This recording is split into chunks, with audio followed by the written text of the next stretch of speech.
Hello, divas. My name is Jacob Alon. My album in Limerence has been shortlisted for Mercury Prize. I don't know if it's going to sink in, even if when we're there. I don't know. I feel like my mind's catching up to my body, but I'm so delighted. I'm so delighted. Like, more people are going to hear about the record.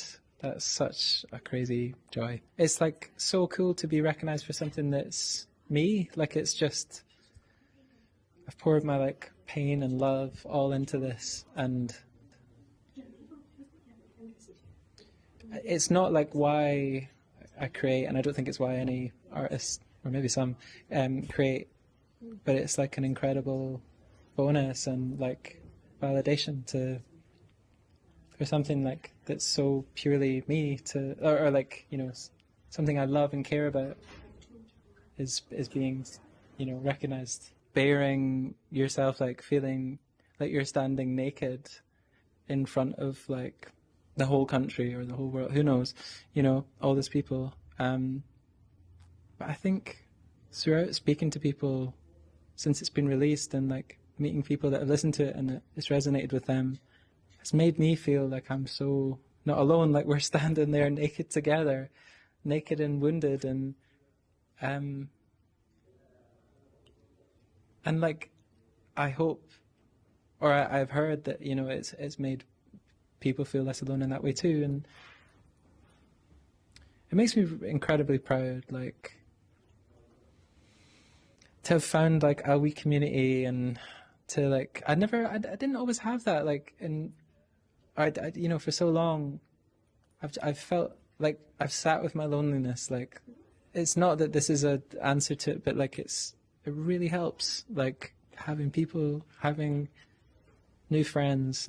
I was playing a show at Green Man and the sun was causing the guitars to go out of tune, and I eventually had to abandon the guitar and just sing a cappella, and that was the nakedness. That was like taking away my comfort and standing there and doing it raw, and that is perfectly like to me, as you just said, like describes the feeling of putting the record out too and having people receive it, because all the dread I felt melted away into this feeling of like I'm being held by this community. You know, all these people care and have so much love.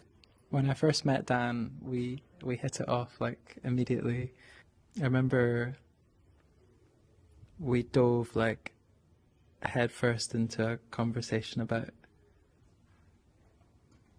particle physics and like astronomy, and there's so many nights we've stayed up and Dan's had his telescope like minutely adjusting things, and it's kind of what it feels like sometimes when you get into flow in the studio and we'll be looking at a planet or like a galaxy or something, and yeah, it's just so precious to like be still in that moment together. And that's like a lot of what it's felt like to create with Dan, is like this deep curiosity and this deep love and respect and reverence for each other and our flaws and the music's flaws, like you said. And a lot of Dan's philosophy sets me free from my own head, which is to overthink everything. And something about that working quick and committing to an imperfect early take is like sets you free from some of the rumination that I think would ruin the magic of like enjoying the music. Yeah, Martin Carthy was sitting next to me there, telling stories about how him and Bob Dylan ripped apart a piano to burn for firewood, you know, to keep warm. And it is unbelievable, like how much of an influence their art has had, like trickling down through generations to me. I think to have a spotlight shone on like other parts of the country. Maybe one day Mercury Prize will be in Dunfermline. We can only hope. But yeah, no, it's huge. Like, it's incredibly frustrating feeling like sometimes moving to London's your only option as a creative, and when there's so much like incredible culture and art and passion and community like in so many places in the UK.